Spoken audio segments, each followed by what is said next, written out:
Assalomu alaykum barchaga.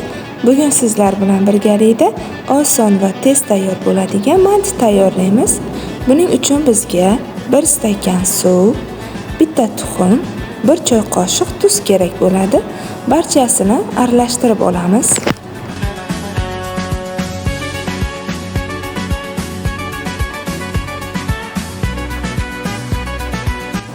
Aralashmamiz tayyor.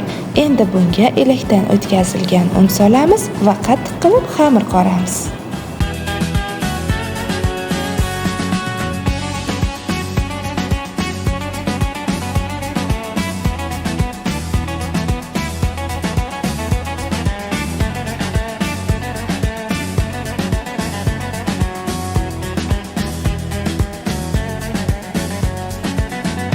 Kara kaş gözlerin elmas, bu güzellik sende de kalmaz. Düşman olsan kimseler almaz. Xamirimiz tayyor. Endi buni paket bilan o'rab, biroz tindirgani olib qo'yamiz.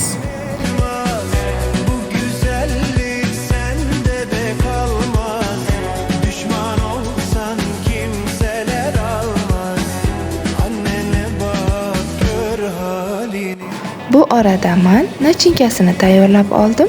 Men nachinkasiga go'sht va kartoshka ishlatdim. Siz xohishingizga ko'ra ismaloqli yoki qovoqli nachinkadan foydalanishingiz mumkin.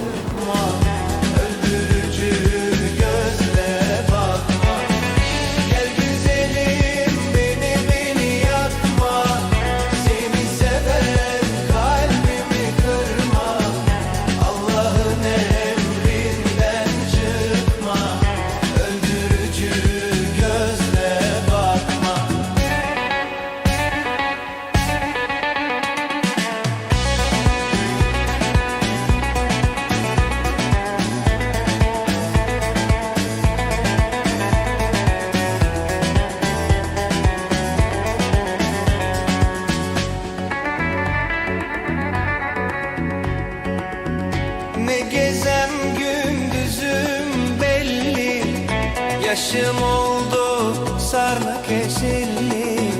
Bağrım yanık, gözlerim nemli, yalan Tayyor bo'lgan xamirimizni yoyib olamiz. Xamir yoyish jarayonida men bir chetini ozgina ichiga buklab yoyaman, sababi o'rtasi yuqa, chetlari qalin bo'lib qolmaydi.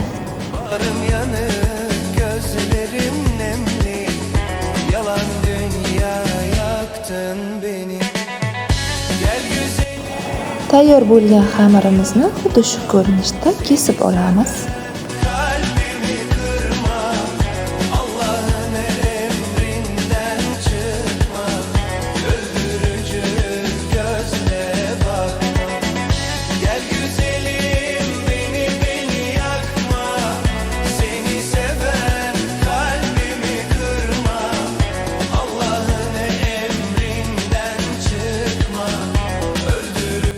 Katta kichikligini hamma o'zini xohishiga qarab kesib olsa bo'ladi.